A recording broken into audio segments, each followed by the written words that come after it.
yet hold a persistent space within our inner world. We think of them repeatedly, sometimes in moments of deep stillness, sometimes suddenly amid daily life, even when reason cannot find a convincing explanation for their presence. From a conventional perspective, this is easily labeled as emotional entanglement or psychological weakness. But from Carl Jung's view, repeatedly thinking about someone rarely originates from the person themselves. It usually carries a deeper spiritual meaning, arising from the shadow, the parts of ourselves that have been rejected, repressed, or not yet brought into consciousness. In Jungian psychology, the shadow is not simply bad or negative traits as moral thinking often assumes. The shadow contains all aspects of ourselves that the ego does not want to acknowledge, because they do not fit the image we try to maintain before society, family, or even ourselves. This can include weakness once deemed shameful, unacknowledged jealousy, a need for love considered dependency, a longing for freedom that was suppressed, or even positive capacities that were never encouraged to emerge. When these parts have no place in consciousness, they do not disappear. They transform, seeking expression through indirect and symbolic paths. According to Jung, the most common way the shadow continues to live is through projection. We tend to see in others what we cannot or dare not see in ourselves. When someone makes you think of them constantly and triggers strong emotional reactions such as discomfort, obsession, excessive admiration, or persistent attachment, they may be serving as a mirror through which your shadow is projected outward. What you are reacting to, therefore, is not who they truly are, but the inner part of yourself activated through their image. Jung wrote, "Everyone carries a shadow, and the less it is embodied in the individual's conscious life, the blacker and denser it is. The less conscious the shadow is, the more distorted and disruptive it becomes. That is why when someone suddenly occupies your mind so persistently, it rarely indicates how important they are, but rather that they have touched a part of you that has not yet been seen." In the spiritual dimension, thinking constantly about someone is no longer random. It becomes a call from the soul, forcing you to pause and look at what has been neglected within yourself. Importantly, the shadow does not only project what we label as negative. In many cases, we become obsessed with someone because they are living what we once suppressed. A free person may awaken in us a fear of constraint and an unadmitted longing. A gentle person may confront us with the softness we learned to hide in order to survive. A decisive, powerful person may reflect an inner capacity we never allowed ourselves to live fully. In all these cases, they are not the cause of the obsession, but a spiritual catalyst, allowing fragmented parts of us to surface. Clinical psychology research on defense mechanisms shows that people often unconsciously attribute unacceptable emotions or traits to others to reduce inner conflict. In social neuroscience, studies on mirror neurons reveal that the brain strongly resonates with behaviors and emotions aligned with our existing inner states. In other words, what we see in others is amplified by our own psychological and biological structures. Yet modern science often stops at describing mechanisms. Jung went further, asking what spiritual meaning these mechanisms hold for human development. Here, the Jungian distinction becomes clear. Jung did not view projection as a flaw to be eliminated, nor did he see persistent thoughts about someone as something to suppress. He saw them as clues.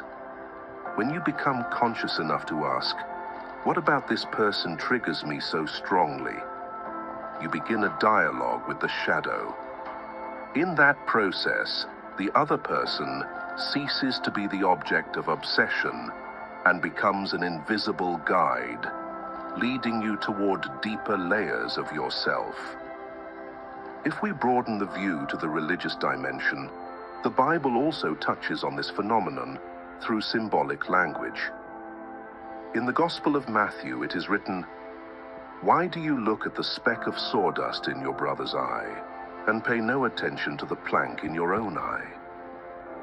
This is not only a moral teaching, but a profound psychological truth. Humans tend to see their own issues through others. Though it does not name the shadow, the Bible describes the same inner mechanism Jung later articulated through psychology. The key of this entire process lies here. If we remain only at the level of reacting to the other person, the shadow will continue to seek new faces to project upon. But when we turn inward and identify the core emotions they activate, fear, lack, longing, or anger, we begin to withdraw the projection. Jung called this a crucial step in the process of individuation, through which we become more whole by integrating fragments once split off from consciousness. When the shadow is acknowledged, a subtle transformation occurs. The person who once obsessed us no longer holds the same power, not because they changed, but because our inner position has changed. The mirror remains, but we no longer confuse the reflection with reality. In that moment, repetitive thoughts begin to settle, not through force or denial, but through deep understanding. Ultimately, this perspective does not deny the value of relationships, nor does it place blame on individuals. It invites a more refined form of maturity, the courage to face what we have avoided within ourselves. When the shadow is brought into the light, it no longer needs to borrow another person's image to speak. And then, thinking constantly about someone becomes not a burden, but a spiritual turning point, bringing us closer to ourselves in a more authentic, whole, and free way. When the shadow has been named, another question arises. Why did the soul choose this particular face and not another? Here we reach a deeper layer of the unconscious, one that contains not only rejected personal fragments, but also ancient, universal images.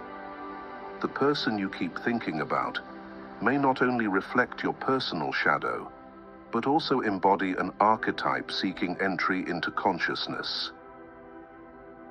Number 3, they are the embodiment of an archetype knocking at the door. There are certain faces that appear in our minds in ways that defy simple explanation, not because they are tied to a profound story in outer life, nor necessarily because love or attachment remains, but because their image keeps returning, again and again, persisting like a quiet pulse within the psyche. We think of them even without intention, and the more we try to push the image away, the clearer its presence becomes. On the surface, this phenomenon is easily reduced to unresolved emotion. But when we look deeper, we begin to see that this is not merely a psychological issue, but a spiritually meaningful movement unfolding within the human being. From Carl Jung's perspective, the psyche does not develop through rational thought alone, but through symbolic images. Jung proposed that beneath the personal unconscious lies a deeper layer, the collective unconscious, which contains archetypes, universal psychic patterns that have accompanied humanity since its earliest beginnings. Archetypes are not concrete characters, but living structures of human experience, connected to love, protection, guidance, challenge, sacrifice, and growth. When an archetype is activated, it does not appear as an abstract idea. It borrows the image of a specific person in order to enter consciousness. For this reason, When someone appears repeatedly in our thoughts, it often says little about who they are as a person, and much more about what they represent within our inner life. We are not drawn to their literal self, but to the archetypal energy they unknowingly carry. Some embody safety, others freedom, others the feeling of being seen, guided, or challenged. When inner life enters a transitional phase, when old values no longer provide support, archetypes rise, seeking to be made conscious. Very often, they knock on the door by making us think incessantly about someone. Jung articulated this clearly when he wrote, "The archetype is a force that seeks realization." This means that archetypes do not lie dormant in the unconscious. They are living forces, constantly striving for expression in conscious life. When an archetype has not yet been recognized, it operates from behind the scenes, influencing emotions, choices, and especially repetitive thoughts. Thus, the persistence of an image in the mind is not a sign of weakness, but an indication that a psychic force is seeking entry into awareness. What often leads to misunderstanding is our tendency to confuse the symbol with the person. When we believe that the individual themselves is the source of all inner movement, we easily fall into attachment, idealization, or disappointment. But from a Jungian perspective, a different question emerges. Which archetype is speaking through this image? A person who makes you feel deeply understood may embody the archetype of the companion, signaling that a long-neglected need for genuine connection is surfacing. A person whose clarity and steadiness occupy your thoughts may carry the energy of the guide, appearing precisely when you feel lost in your spiritual direction.